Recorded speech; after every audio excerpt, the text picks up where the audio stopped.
지난 시간에는 사사 기드온에 대해서 한번 같이 말씀을 나누었습니다. 사사 기드온을 통해서 보는 성도 삶의 승리의 공식에서요. 하나님이 역사하시는 그 삶에 대해서 나누었고요. 또 하나는 화평을 이루는 삶에 대해서 나누었습니다. 오늘은 이제 사사 6명의 대사사 중에 5번째에 해당하는 사사 입다입니다.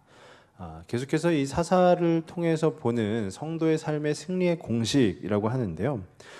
제가 이 입다까지 해서 5명의 대사사의 그 스토리를 이야기를 통해서 보니까요, 비슷비슷한 것 같아요. 무엇이 비슷비슷하냐면 성도가 그 삶에서 승리를 하려면 필수적인 게 있는데 그게 뭐냐? 바로 하나님 중심의 삶을 살아야 된다라는 것입니다. 내 중심의 삶을 사는 것이 아니고 하나님 중심의 삶을 살 때 그 성도의 삶은 승리할 수 있다라는 것이에요. 그러면 그 하나님 중심의 삶이 무엇인가 하면은요, 제가 어제입니다. 어제가 공휴일이어서 제가 저희 그 사촌 형님네를 만났어요. 그래서 같이 밥을 먹기 위해서 고깃집에 갔습니다. 근데 저희 아들이 초등학교 1학년이고요. 그 형의 아들도 초등학교 1학년이에요. 둘이 친구예요. 둘 다 남자애들이고 굉장히 이렇게 둘이 만나면 재미있게 잘 놉니다. 고깃집에 가서 밥을 먹는데 이 친구들이 무언가를 본 거예요. 무엇을 봤냐면은요, 위하여 하는 걸 본 거예요. 네, 거기 모여 있는 이제 그 고깃집에 있는 아저씨들이 위하여 하는 걸 본 거예요. 그래서 이 친구들도 똑같이 그게 뭔지는 잘 모르지만 이 친구들도 서로 컵에다가 물을 조금씩 따르더라고요. 그러더니 우리도 짠 하자 이러는 거예요. 둘이서 그 친구끼리. 그래서 우리는 뭘 위할까 막 하다가 둘 다 뭐라고 했냐면요, 하나님을 위하여 그러는 거예요. 네. 제 아들도 목사의 아들이고 그 저희 사촌 형도 지금 다른 교회에서 부목사로 사역 중이거든요. 네, 목사의 아들들이 하나님을 위하여 하면서 이렇게 짠 하더라고요. 제가 그걸 딱 보고 순간 깨달았습니다. 무엇을 깨달았냐? 성도의 삶이 바로 이것이다라는 거죠. 성도의 삶이 이렇게 짠 하는 삶이 아니고요. 하나님을 위해서 사는 것이 바로 하나님 중심의 삶이다라는 것이에요. 그러니까 하나님 생각하는 것이 하나님 중심의 삶이고요. 하나님을 위해서 사는 것이 하나님 중심의 삶이다라는 것이에요. 그러니까 하나님을 떠나서는 우리가 성도라고 할 수가 없다라는 것이죠. 오늘 이 본문 가운데 등장하는 이 사사 입다도 마찬가지인데요. 이 사사기 안에 이 사사 입다의 이야기가요, 10장 6절부터 12장 7절까지 나옵니다. 근데 오늘 우리가 함께 읽은 이 본문은요, 그 사사 입다의 어떤 성장 과정에 대한 이야기가 나와요. 그리고 사사로 세움 받기까지의 그 이야기가 기록되어져 있습니다. 제가 계속해서 이 사사들에 대해서 말씀을 나누면서 이 사사기에는 반복되어지는 패턴이 있다라고 말씀을 드렸어요. 그 반복되어지는 패턴이 뭐냐면 총 5가지인데요. 배도, 압박, 그리고 고통, 그리고 구원, 그리고 마지막으로 결론이라고 했습니다. 배도가 뭐냐? 이스라엘 백성들이 하나님 앞에서 또 죄를 범하는 것을 말하는 것이고요. 압박은 무엇이냐? 그 죄를 범한 이스라엘들을 하나님께서 이제 다른 이방 민족의 손에 넘겨주시면서 그들을 압박시키는 것이다 라는 것이에요. 그럼 고통은 뭐냐? 그 압박을 받고 있는 백성들이 고통을 호소하는 것, 그게 바로 고통이죠. 그러면 그때 이제 하나님께서 사사를 들어서 사용하시면서 그 이스라엘 백성들, 그 고통 중에 놓여 있는 자들을 다시 구원하시는 것이 바로 구원이라는 것입니다. 그리고 나서 이스라엘이 몇 년간 평온하였다. 그리고 그 사사가 어찌어찌해서 죽었다라는 것이 바로 결론이라는 것입니다. 이 사사 입다의 이야기도요, 그와 동일한 패턴을 가지고 있는데요. 저희가 오늘 함께 읽지는 않았지만 10장 6절 앞부분에 보시면은요, 10장 6절 앞부분에 이런 말씀이 있습니다. 이스라엘 자손이 다시 여호와의 목전에 악을 행하여. 늘 반복되어지는 것이죠. 이스라엘 백성이 여호와의 목전에 하나님 앞에서 죄를 범하였다라는 것이, 배도하였다라는 것입니다. 그리고 이어서 10장 7절을 한번 또 보시면은요, 여호와께서 이스라엘에게 진노하사 블레셋 사람들의 손과 암몬 자손의 손에 그들을 파심해라는 거죠. 이스라엘 백성들이 배도하였기 때문에 하나님께서 진노하사 어떻게 했다고요? 이방 민족의 손에 그 이스라엘을 넘겨주셨다. 바로 압박하셨다라는 것입니다. 그러면서 이제 그 압박을 받는 중에 10장 10절 말씀해 보시면은요 이렇게 있습니다. 이스라엘 자손이 여호와께 부르짖어 이르되, 지금 계속해서 5번에 걸쳐서 계속 반복되어지는 일이에요. 자기네들이 이제 힘들어지니까, 삶이 어려워지니까 하나님께 부르짖어 이르는 것입니다. 그런데 이 입다의 이야기에서는요 조금 다른 부분이 등장하는데, 그게 무엇이냐 하면은 10장 13절과 14절입니다. 우리 10장 13절과 14절 말씀을 같이 한번 읽어보실게요. 너희가 나를 버리고 다른 신들을 섬기니 그러므로 내가 다시는 너희를 구원하지 아니하리라. 가서 너희가 택한 신들에게 부르짖어 너희의 환난 때에 그들이 너희를 구원하게 하라 하신지라. 하나님께서요 이스라엘 백성들이 그 부르짖음을 들으시고도 말씀하시는 거예요. 너희 너무 계속해서 반복되고 있다. 그러니까 이제 나는 너의 부르짖음을 듣지 아니하고 너희를 구원하지 않을 것이다. 그러니까 너희가 찾던 그 이방신들에게 가서 살려달라고 애원해라 라고 하시는 거죠. 그랬는데 그 이스라엘 백성들이 하나님 그래요? 그럼 우리가 이방신들을 다시 찾아가겠습니다 라고 하지는 않고요. 말씀 가운데 뭐라고 되어 있냐면요, 그 주님께 계속 매달리는 겁니다. 10장 15절 말씀해 보니까요, 이스라엘 자손이 여호와께 여쭈되 우리가 범죄하였사오니 주께서 보시기에 좋은 대로 우리에게 행하시려니와 오직 주께 구하옵나니 오늘 우리를 건져내옵소서 하고, 오직 주님께만, 그러니까 오직 여호와 하나님께만 우리가 구하겠다라는 거예요. 부르짖겠다. 그랬더니 하나님께서 어떻게 하시냐면요, 이제 그 이스라엘 백성을 다시금 구원하시기로 작정을 하시는 겁니다. 그래서 이어지는 말씀 10장 16절 말씀해 보시면은요, 자기 가운데에서 이방신들을 제하여 버리고 여호와를 섬김에 여호와께서 이스라엘의 곤고로 말미암아 마음에 근심하시니라. 하나님께서 마음에 근심하셨는데요, 이게 쉬운 성경에서 뭐라고 번역했냐면요, 하나님께서 마음 아파하셨다라는 것이에요. 그 자녀들을 바라볼 때 마음 아픈 것처럼 마음 아파하셨다. 그러면서 작정을 하시게 되는 거죠. 무엇을 작정하시냐면 이스라엘 백성들을 구원하시기로 작정을 하시는 겁니다. 그래서 그에 세워진 사사가 바로 사사 입다라는 것이에요. 그 입다를 통해서 이스라엘을 구원하신다라는 것이죠. 그래서 저는 오늘 그 사사 입다를 통해서 성도 삶의 승리의 공식을 한번 생각해 보려고 합니다. 앞서서 말씀드렸습니다. 우리 성도가 승리하는 삶을 살려면 어떻게 해야 되느냐? 하나님 중심의 삶을 살아야 된다라는 것이에요. 하나님 중심의 삶. 여러 가지가 있겠죠. 근데 저는 그 중에서 삶의 주권을, 나의 주권을 그 하나님께 내어드리는 삶이 바로 하나님 중심의 삶이다라고 생각합니다. 우리가 운전을 하면은요, 무엇을 잡고 운전을 하죠? 그 핸들을 잡고 운전을 합니다. 그 핸들을 잡으면 그 핸들을 돌리는 대로 우리는 차가 이동해서 갈 수가 있는 것이에요. 만약에 많은 이들이 같은 한 차를 타고 가는데요, 마땅히 어디를 갈지 모를 때, 그럴 때 뭐라고 하냐면요, 자, 운전대 붙잡고 있는 기사분 마음대로 갑시다라고 해요. 그 말이 뜻이 뭐죠? 핸들을 붙잡고 있다라는 것이 그 차에 주권을 가지고 있다라는 것이에요. 그러니까 한마디로 얘기해서 내 삶의 주권을 하나님께 내어드리는 삶이다라는 것이 뭐냐면요, 내 삶의 운전대를, 그 내 삶의 핸들을 하나님께 맡기는 것이다라는 것이에요. 그러니까 이 말인즉슨 하나님 뜻대로 사는 이가 바로 성도라는 것이에요. 그러니까 성도는 어떻게 살아야 된다고요? 하나님 뜻대로 살아야 된다라는 것이에요. 내 뜻대로 사는 것이 아니고 하나님 뜻대로 사는 이가 바로 성도라는 것입니다. 그런데 우리는 어떻습니까? 우리 성도님들은 차치하고서라도 저만의 모습만 보더라도요, 제 안에 그 옛날에 그런 노래 가사도 있지 않았습니까? 내 안에 내가 너무도 많아 라고 하잖아요. 제 안에 제가 너무도 많아서 제가 하고 싶은 것도 많고 먹고 싶은 것도 많고 그래요.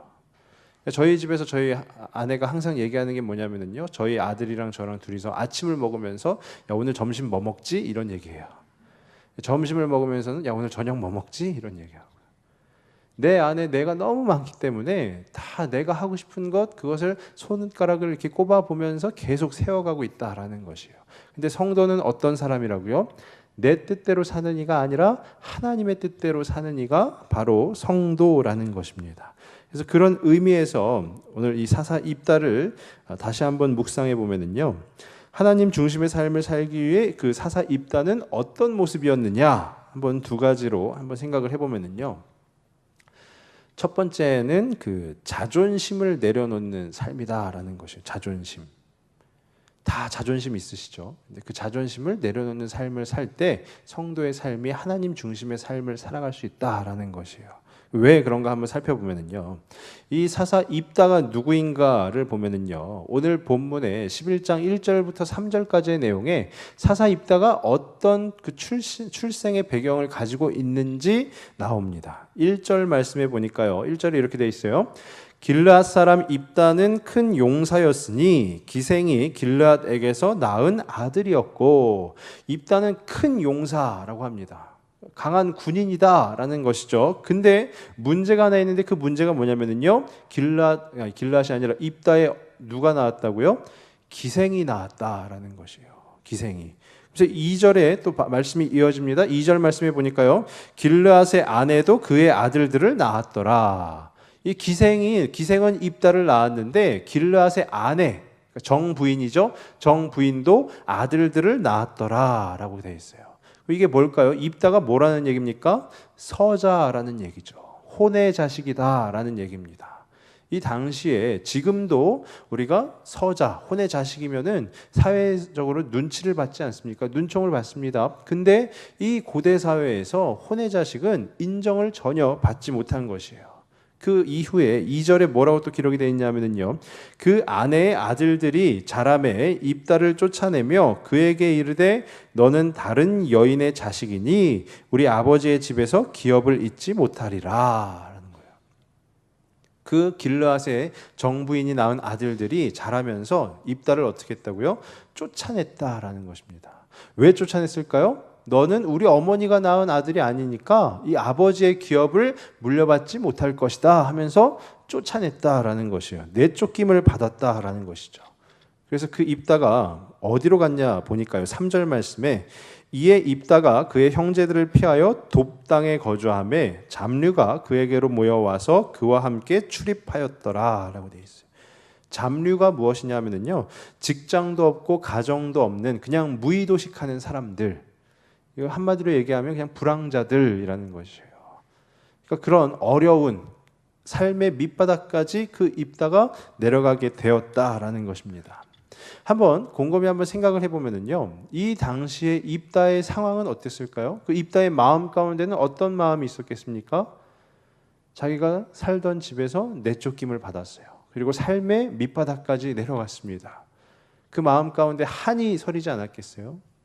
내가 그래도 아버지의 자식인데 나를 내쫓았구나 라고 하면서, 내가 어쩌다 이 지경까지 왔지, 내가 그래도 강한 용사인데 어쩌다 이 지경까지 왔지 라고 한이 생겼을 것입니다. 그러니까 자기 자신을 지키고자 하는 그 마음이 굉장히 컸을 것이에요. 근데 그 뒤에 나오는 말씀들이요, 문제가 이제 생기기 시작하는데, 그 문제가 뭐냐면, 그렇게 내쫓김을 당한 입다에게 길르앗의 장로들이 찾아갑니다. 왜 찾아가냐면요, 이제 암몬 자손이 계속해서 압박을 해오는 거예요. 공격을 해오는 것입니다. 이 암몬 자손과 싸우는 전쟁 가운데 유력한 어떤 그 나갈 수 있는, 전쟁에 능할 수 있는 사람이 누구냐 했더니 입다인 것이에요.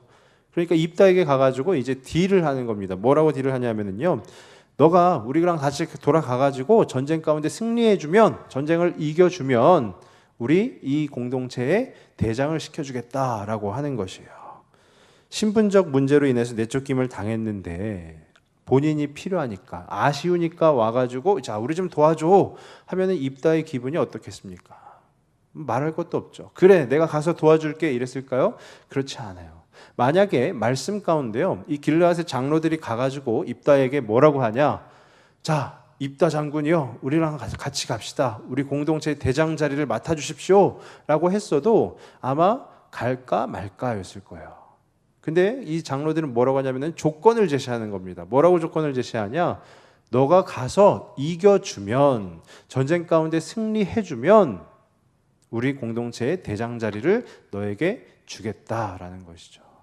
그러니까 입다는 한번 내쫓김을 당해서 기분이 굉장히 안 좋은데, 마음이 많이 상했는데, 또 장로들이 와가지고 한다는 말이 조건을 제시하면서 딜을 하는 거죠. 그러니까 입다는 그 상황 가운데 자기의 자존심을 내세운다 하면 어땠을까요? 노 외쳤겠죠. 절대 가지 않을 것이다. 니들이 죽든지 말든지 나는 상관하지 않을 것이다 라고 했을 거예요. 근데 입다의 태도가 어떠했냐 하면은요, 9절 말씀입니다. 9절 말씀을 우리 같이 한번 읽어보겠습니다. 입다가 길르앗 장로들에게 이르되 너희가 나를 데리고 고향으로 돌아가서 암몬 자손과 싸우게 할 때에 만일 여호와께서 그들을 내게 넘겨주시면 내가 과연 너희의 머리가 되겠느냐 하니, 입다는 자기의 생각을 주장하는 것이 아니고요, 하나님의 마음을 읽어보려고 한 거예요. 뭐라고 했죠? 만일 여호와께서 그들을 내게 넘겨주시면. 이미 알고 있었던 겁니다. 그래, 내가 가면 전쟁에 승리할 수 있어 라고 자기 자신을 과시했던 것이 아니고요, 하나님께서 그 전쟁 가운데 인도하여 주시면, 하나님께서 전쟁 가운데 승리하게 해주시면 이라고 하면서 하나님을 의지하는, 하나님을 또 신뢰하는 그 모습을 보여주고 있는 것입니다. 그러면서 결국에는 어떻게 됐죠? 그 장로들을 따라서 암몬 자손과 싸우러 돌아가게 됩니다. 저는 이 말씀을 묵상하면서 참 입다라는 이 사사 입다가 굉장하다라는 생각이 들었어요. 저 같았으면 안 갔을 거예요. 기분이 나쁘잖아요. 기분이 왜 나빠요? 서자라는 이유 하나 때문에 내쫓김을 당했잖아요. 그리고 와가지고 자, 우리 공동체 대장 해주십시오 한 것도 아니고 네가 가서 이기면 한번 시켜줄게 라고 하니까 입다 입장이라면 얼마나 기분이 나빴겠어요. 근데 입다는 왜 따라가게 된 것이죠? 하나님을 신뢰한 것이죠. 하나님 중심의 삶을 살고 있었던 것입니다. 그 하나님 중심의 삶을 살면서 입다가 취한 행동이 무엇입니까? 자기의 자존심을 내려놓은 것이죠. 자기의 자존심을 내려놓은 것입니다. 자존심이라는 것이요, 사전적 의미가 어떻게 되냐면요, 남에게 굽히지 아니하고 자신의 품위를 스스로 지키는 마음이라고 되어 있어요. 남으로부터, 상대로부터 나를 지키는 것, 그게 바로 자존심이라는 것이에요. 근데 입다는 자기의 자존심을 다 내려놓고 오직 하나님의 계획하심이 무엇인가, 하나님이 어떻게 일하실 것인가, 이 부분에만 관심을 맞추었다라는 것입니다. 성도는 그러해야 한다라는 것이에요. 성도의 삶이 하나님의 중심의 삶을 살아야 되는데 어떤 삶을 살아야 되느냐? 내 자존심을 내려놓는 삶을 살아야 된다라는 것입니다.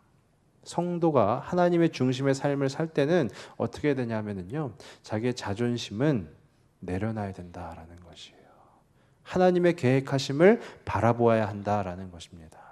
하나님이 우리의 주인이심을 기억할 때 어떻게 되느냐? 내 것은 전혀 쓸모가 없는 것이에요. 필요가 없는 것입니다. 그렇다고 우리가 어떤 미천한 존재다 이런 말씀을 드리는 것이 아니고요, 하나님이 그만큼 뛰어나시기 때문에 우리는 그 하나님 앞에 엎드릴 수밖에 없는 것이에요. 낮아질 수밖에 없는 것입니다. 그게 무엇이죠? 경배라는 것이에요. 경배가 무엇이냐? 나 자신을 계속 낮추는 거예요. 한없이 낮추는 겁니다. 찬양은 무엇입니까? 하나님을 한없이 올려드리는 거예요. 나는 낮아지고 하나님은 높아지시는 것이 바로 성도의 모범적인 삶, 바로 하나님 중심적인 삶이다라는 것입니다. 저는 간절히 바라기는 오늘 이 말씀 가운데 기록된 그 입다처럼 우리 성도님들도요, 그 혹여나 자존심이 있다면 내려놓으실 수 있기를 바랍니다. 하나님 붙들고 나아가실 수 있기를 바랍니다. 두 번째로 무엇이냐 하면요, 두 번째로는 약속을 지키는 삶이다라는 것이에요. 그 후에 다시 암몬 자손과 싸우기 위해서 돌아간 그 입다가 한 것이 뭐냐면요, 입다가 이제 하나님 그 자기의 사자를, 메신저를 보내서 그 암몬의 왕과 계속해서 대화를 합니다. 근데 그 대화가 잘 풀리지 않았어요. 잘 풀리지 않아서 이제 말로써 해결을 해보려고 했더니 잘 풀리지 않으니 이제는 어떻게 해요? 바로 전쟁이죠. 공격을 해야 되죠. 그래서 우리가 함께 읽진 않았지만 11장 29절 말씀을 한번 보시면은요, 29절에 이렇게 말씀이 기록되어 있습니다. 이에 여호와의 영이 입다에게 임하시니 입다가 길르앗과 므낫세를 지나서 길르앗의 미스베에 이르고 길르앗의 미스베에서부터 암몬 자손에게로 나아갈 때에, 이제 전쟁의 서막이 열린 것이에요. 계속 그전에는 말로써 이렇게 풀어보려고 사자를 보내고 또 받으면서 풀어보려고 했는데 전쟁의 서막이 열린 것이죠. 그러면서 바로 이어서 30절과 31절에 뭐라고 기록이 됐냐면요, 그가 여호와께 서원하여 이르되 주께서 과연 암몬 자손을 내 손에 넘겨주시면 내가 암몬 자손에게서 평안히 돌아올 때에 누구든지 내 집 문에서 나와서 나를 영접하는 그는 여호와께 돌릴 것이니 내가 그를 번제물로 드리겠나이다 하니라. 전쟁에 나가면서 출정을 앞두고 입다가 하나님 앞에 서원을 합니다. 그 서원의 내용이 무엇이냐면요, 암몬과의 싸움에서 승리하고 내가 다시 집으로 돌아갔을 때 내 집문에서 처음으로 나오는 이가 있다면 그를 번제물로 바치겠다, 즉 죽이겠다라는 거예요. 하나님 앞에 제물로 바치겠다라고 서원을 합니다. 그리고서 전쟁을 치릅니다. 전쟁의 결과는 말씀에 기록되어져 있는 대로 승리합니다. 암몬 자손과의 전쟁에서 승리합니다. 승리했으면 32절 말씀에요, 이렇게 돼 있어요. 이에 입다가 암몬 자손에게 이르러 그들과 싸우더니 여호와께서 그들을 그의 손에 넘겨주시매. 전쟁 가운데 승리했다라는 것이죠. 승리했으면 이제 어떻게 해야 됩니까? 입다가 서원한 그 약속을 지켜야 되는 것이죠. 그래서 입다는 이제 승리의 기쁨을 안고 집으로 돌아옵니다. 그런데 집에 딱 왔는데 깜짝 놀라죠. 왜 놀라냐면요, 34절 말씀입니다. 34절 우리 같이 한번 읽겠습니다. 입다가 미스바에 있는 자기 집에 이를 때 보라, 그의 딸이 소고를 잡고 춤추며 나와서 영접하니 이는 그의 무남 동료라. 입다가 뭐라고 서원을 했죠? 전쟁 가운데 승리하고 다시 집에 돌아가면 내 집 문에서 나오는 첫 번째 사람을 하나님께 바치겠다라고 했어요. 기쁨의 승리를 안고, 그 승리의 기쁨을 안고 집으로 돌아갔어요. 집에서 누가 나왔다고요? 말씀 가운데 그의 딸이 소고를 잡고 춤추며 나와서 영접하니 이는 그의, 또 그냥 한 10명 있는 딸 중에 한 명도 아니고요, 무남 동료라는 것이에요. 자기의 하나밖에 없는 딸이 제일 처음 자기의 집 문에서 나왔다라고 하는 거죠. 그 이후에 입다가 자기의 옷을 찢으면서 괴로워했다라고 나옵니다. 만약에 제가 그 입다와 같은 상황이라면요, 참 어렵죠. 아마 우리 성도님들께서 입다와 같은 그런 상황이라면 어떻게 하시겠어요? 자, 네가 제일 처음으로 나왔으니까 자, 이제 가자, 바치러 가자 했을까요? 똑같았을 겁니다. 이 말씀에 입다가 했던 것처럼 자기 옷을 찢으면서 괴로워했다라는 것이 극심하게 괴로워했다라는 거거든요. 전쟁 가운데 승리해서 기뻤지만 집에 돌아오자마자 자기 딸이 처음으로 딱 나오니까 그것을 본 입다는 자기가 서운한 것이 생각난 거죠. 극심히 괴로워한 것입니다. 그런데 입다는 어떻게 하냐면요, 만약에 저 같았으면은 다른 약속을 다시 했을 거예요. 다시 서원하여 이르되 이러면서 다른 약속을 했을 거예요.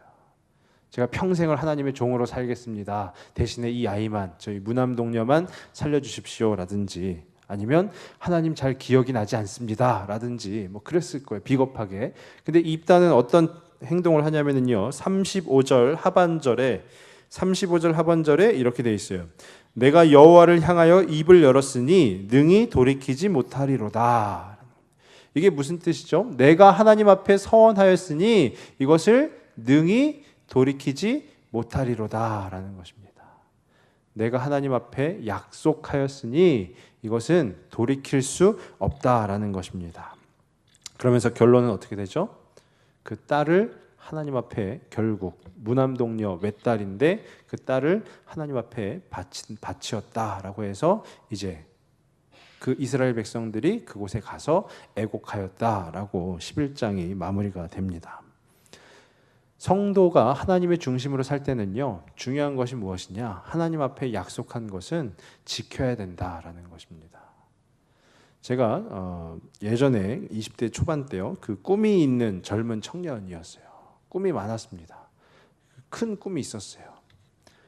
근데 어느 날 갑자기 제가 이제 그 강원도 정선에 있는 어떤 시골 교회 예배당에 이제 그 수련회를 하러 갔는데요. 그 수련회 모든 프로그램이 다 끝났어요. 불 다 예배당에 불이 다 꺼져 있는데요. 거기서 저만 갑자기 이렇게 혼자 남게 됐어요. 근데 갑자기 기도를 하는데 자꾸 무슨 그런 하나님의 음성이 들리는 것 같은 거예요. 이게 뭐 신비주의는 아닙니다. 하나님의 음성이 들리는데 어떤 음성이 들렸느냐? 너가 내 종을 했으면 좋겠다라는 거예요. 너가 목회자로 서원해라라는 거죠. 저는 그때까지만 해도요, 정말로 목사라는 것은 제 삶에 없었습니다. 하기 싫었어요. 왜 하기 싫었냐면 저희 집안에 목사님이 한 7분 있거든요. 근데 그 목사님들이 다 이렇게 개척교회 목사님 막 이런 분들이에요. 얼마나 힘들게 사셨는지를 제가 두 눈으로 똑바로 본 거죠. 예. 저희 어머니가 막 이렇게 음식 이렇게 장 보실 때 한 번 더 봐가지고 거기 목사님 댁에 갖다 드리고 막 이렇게 사니까 저는 절대로 그렇게 살고 싶지 않았거든요. 그래서 밤새 하나님하고 뭐 씨름하듯이 했어요. 근데 그때 엉겹결이었는지는 모르겠지만 제가 하나님 앞에 약속했어요. 알겠습니다. 제가 하나님의 종으로 살겠습니다 하고 그 자리에서 서원을 한 거예요. 그리고 나서 11년 만에 목사가 되었습니다. 근데 목사가 된 것이 중요한 것이 아니고요. 11년이라는 그 시간이 저한테는 굉장히 힘든 시간이었어요. 왜냐하면요. 약속을 했잖아요. 목사를 하겠다고 약속을 했잖아요. 근데 11년 동안 엄청나게 많은 그 유혹들이 있는 거예요. 그래서 더 이렇게 행복하게, 더 기쁘게 살 것 같은 그런 상황들이 막 벌어지는 겁니다. 그래서 몇 번 그 유혹에 넘어가 볼까 막 이런 생각도 해봤어요. 근데 하나님하고의 한 약속은 어떻게 해야 될까요? 지켜야 되는 것입니다. 물론 하나님하고 한 약속뿐만이 아니고요. 우리가 부모님과 자녀들과 한 약속도 지켜야 되는 것이에요. 약속이라는 것 자체가 지켜야 되는 것입니다. 특히나 하나님하고 한 약속은 어떻게 해요? 지켜야 되는 것이에요. 계속 참고 또 참고 하면서 지키는 것입니다. 하나님하고 한 약속이 혹시 있으신가요? 지키실 수 있기를 바랍니다. 제가 지난주에 저희 둘째를 낳았죠. 물론 제가 낳은 건 아닌데요. 그 둘째를 낳아서 저희 아내가 병원에 있다 보니까요. 제가 굉장히 힘들어졌어요. 제가 왜 힘들어졌냐면요. 큰 애를 제가 오롯이 봐야 되고요. 그리고 저희 집에 살림을 제가 또 다 해야 됩니다. 막 지금 한 일주일도 안 됐는데요. 지금 막 이렇게 눈 위에가 막 떨려요. 엄살이라고 하실 수 있겠죠. 평생 하는 건데 우리 여자분들은 평생 하는 건데 엄살이라고 하실 수 있을 겁니다. 근데 중요한 것은 제가 며칠 동안 막 이렇게 아침부터 저녁까지는 저희 큰애랑 막 놀아주고 막 이렇게 하고 저녁에 집에 돌아와서 막 빨래하고 청소하고 설거지하고 막 이렇게 다 합니다.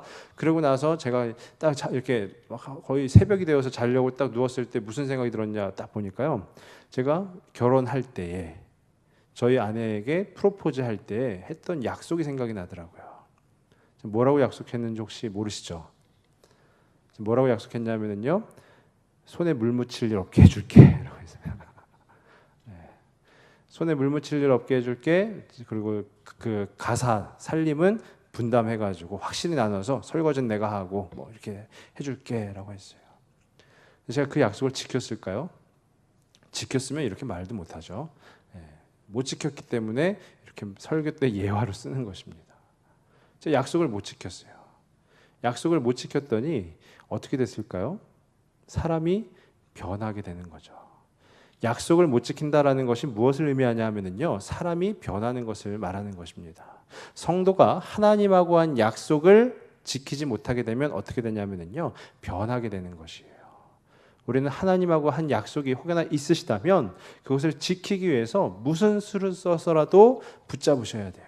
내가 이것은 반드시 지키겠다라는 하나님 앞에 결단한 것이 있으면 이것은 내가 무슨 일이 있어도 해야 되겠다라고 생각을 하셔야 되는 거예요. 근데 만약에 그러지 못하고 에이 오늘 피곤한데 안 돼. 이제 안 해도 될 것 같아. 막 이렇게 하면서 한 번, 두 번 넘어가면 어떻게 될까요? 저처럼 된다라는 거죠. 손에 물 묻히지 않게 해줄게 라고 약속했지만 저희 아내가 손에 물이 마를 날이 없게 변하게 된다라는 것입니다. 물론 우스갯소리로 이야기했지만요, 저는 그 안에서 굉장히 큰 하나님의 경고의 메시지를 듣게 되었어요. 하나님 앞에 결단한 것, 약속한 것, 지켜야 되는 것입니다. 물론 우리가 살면서 오늘 이 본문에 나오는 사사 입다처럼 그렇게 힘든 약속, 그렇게 힘든 일이 우리에게 주어지진 않을 것이에요. 사사 입다는 어땠죠? 하나님 앞에 서원했는데 그 서원한 당사자가 누구예요? 자기 무남동녀 외딸이었다라는 거예요.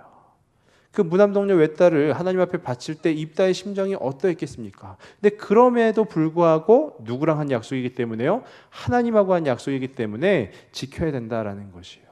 이 말씀을 우리가 표면적으로 받아들여서 자, 이제 우리의 자녀들을 다 바쳐야 됩니다. 이것이 아니고요. 하나님하고 한 약속은 지켜야 된다라는 것이에요. 한마디로 얘기하면 상황에 따라서 변하지 않는 것이 하나님하고 한 약속이다라는 것이에요. 하나님 앞에 내가 한 결단이 있다면 그것에 대해서는 지켜야 되는 것이에요.